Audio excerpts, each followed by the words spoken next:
رضی اللہ عنہم ورضوا عنہ۔ قرآن کریم والفرقان حمید کے اندر اللہ تبارک و تعالیٰ نے صحابہ کرام کے بارے میں ارشاد فرمایا کہ اللہ تعالیٰ ان صحابہ سے راضی ہو گیا اور صحابہ کرام جو ہیں وہ اللہ تعالیٰ سے راضی ہو گئے۔ 22 رجب المرجب کو کنڈوں کا ختم دلایا جاتا ہے۔ اس کے بارے میں چند دن پہلے میں نے بات بتا دی ہے کہ کنڈوں کا ختم نام رکھنے کے بجائے نیاز شریف کہہ لیں زیادہ بہتر ہے، اور ختم دلانے کے اندر کوئی حرج نہیں، لیکن 15 رجب المرجب حضرت سیدنا امام جعفر صادق رضی اللہ تعالیٰ عنہ کا یوم وصال ہے، اور 22 رجب المرجب کو حضرت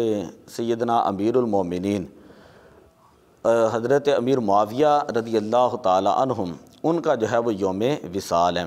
تو اس حوالے سے میں صرف 2-3 باتیں آپ کے سامنے رکھتا ہوں۔ حضرت سیدنا امیر معاویہ رضی اللہ تعالیٰ عنہ نے جو ہے صلح ہجرت کے 6 سال جب صلح حدیبیہ ہوئیں تو اس وقت آپ نے اسلام قبول کیا تھا، لیکن 2 سال تک اسے مخفی رکھا۔ 8 ہجری میں جب نبی پاک صلی اللہ علیہ وسلم نے تقریباً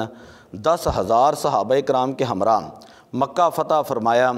تو آپ صلی اللہ علیہ وسلم نے حضرت سیدنا امیر معاویہ رضی اللہ تعالیٰ عنہ کے جو والد تھے ابو سفیان، ان کی حوصلہ افزائی کے لیے فرمایا تھا کہ جو ابو سفیان کے گھر میں داخل ہو جائے اسے امان ہے۔ اس موقع پر سیدنا ابو سفیان رضی اللہ تعالیٰ عنہ اور ان کے گھر والوں نے اسلام قبول کیا، اور سیدنا امیر معاویہ رضی اللہ تعالیٰ عنہ بھی مسلمان ہوئے۔ اس کے بعد ساری زندگی حضور علیہ الصلوۃ والسلام کے ساتھ ایک سچے مجاہد کی طرح رہیں۔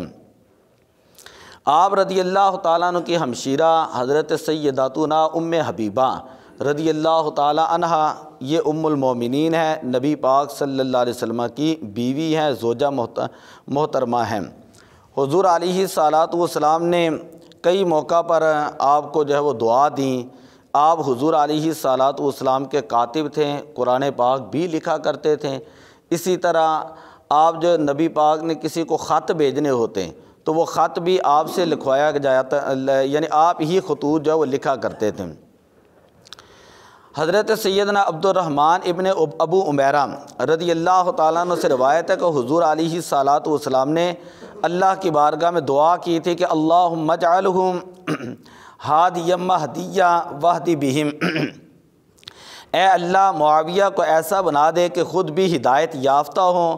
دوسروں کو بھی ہدایت دیں، اور اسے اللہ تعالیٰ اور اے اللہ تعالیٰ اس کے ذریعے لوگوں کو ہدایت عطا فرما۔ ترمذی شریف کی یہ روایت ہے۔ دوسری روایت ہے سیدنا وحشی بن حرب رضی اللہ تعالیٰ عنہ سے کہ حضور علیہ الصلوۃ والسلام نے دعا کی اللہم املأہ علم و حلما، اے اللہ معاویہ کو علم اور حلم جو ہے اس سے بھر دیں۔ تیسری دعا جو ہے حضرت ارباس بن ساریہ رضی اللہ تعالیٰ عنہ بیان کرتے ہیں،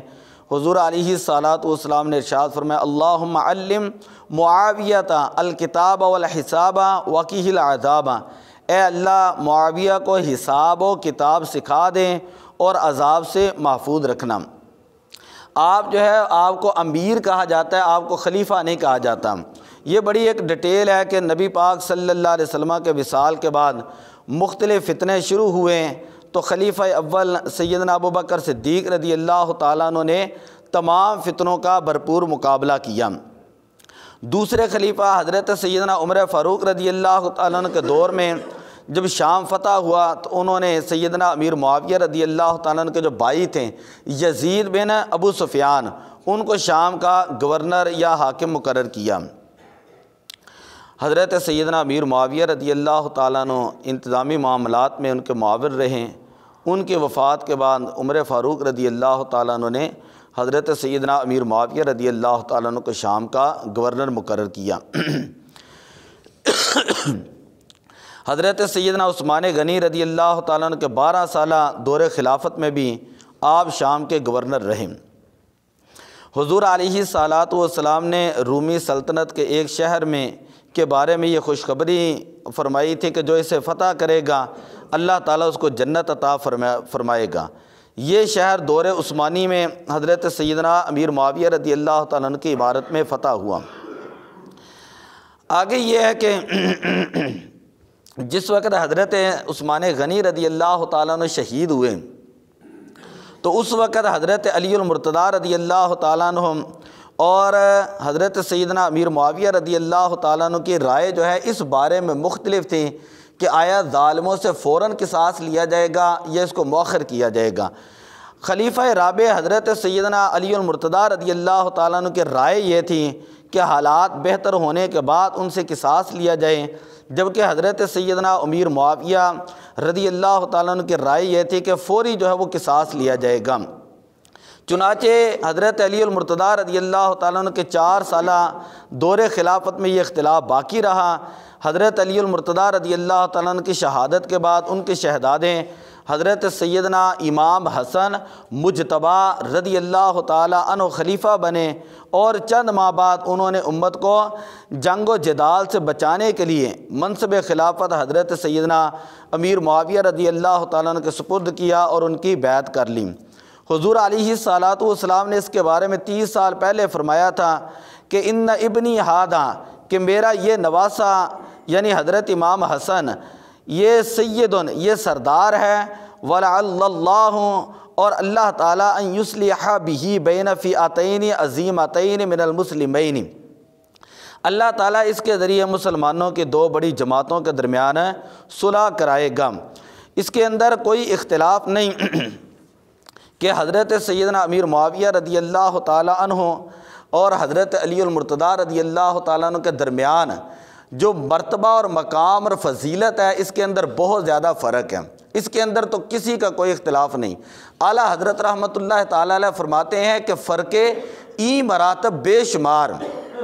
کہ ان کے درمیان بے شمار جو ہے وہ مراتب کا فرق ہے۔ حق بدست حیدر کرار، حضرت سیدنا علی المرتضیٰ رضی اللہ تعالیٰ عنہ آپ حق پر تھے، اور چونکہ حضرت امیر معاویہ صحابی ہیں، یعنی آپ سمجھ لیں کہ حضرت علی المرتضیٰ رضی اللہ تعالیٰ عنہ کی شان مبارک یہ ہے کہ آپ داماد رسول ہیں، چوتھے برحق خلیفہ ہیں، اور آپ حق پر تھے، اور حضرت علی المرتضیٰ رضی اللہ تعالیٰ حضرت امیر معاویہ رضی اللہ تعالیٰ عنہ کا ان کے مقابلے میں یہ مقام ہے، یعنی اگر یہ سمجھا جائے کہ وہ یہ ہیں تو حضرت امیر معاویہ رضی اللہ تعالیٰ عنہ کا یہ مقام ہے۔ تو اعلیٰ حضرت رحمۃ اللہ تعالیٰ علیہ فرماتے چونکہ وہ صحابی تھے تو اس وجہ سے ہم تمام صحابہ کی عزت کرتے ہیں کہ معاویہ بھی ہمارے سردار،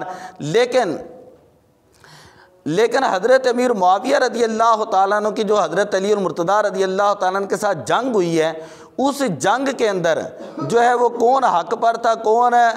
یعنی وہ اس کے بارے میں علماء اہل سنت، جمہور علماء، صحابہ کرام، تابعین، ان کا موقف یہ ہے کہ حضرت امیر معاویہ رضی اللہ تعالیٰ عنہ سے اجتہادی خطا ہوئی ہے، حضرت امیر معاویہ رضی اللہ تعالیٰ عنہ سے اجتہادی خطا ہوئی ہے۔ امت کے بارے میں حکم یہ ہے کہ امت جو ہے وہ صحابہ کرام کے جو مسائل ہیں اور جو ان کے مشاجرات ہیں ان کے بارے میں خاموشی اختیار کرے۔ امت کے بارے میں حکم یہ ہے کہ وہ یہ سمجھے کہ یہ صحابہ ہیں، ان کا معاملہ اللہ اور اس کے رسول کے سپرد ہے، اور ان کا معاملہ اپنی زبانوں کے اوپر نہ لے کر آئیں۔ میں آخری بات یہ کرتا ہوں، حضرت عمر بن عبدالعزیز رضی اللہ تعالیٰ عنہ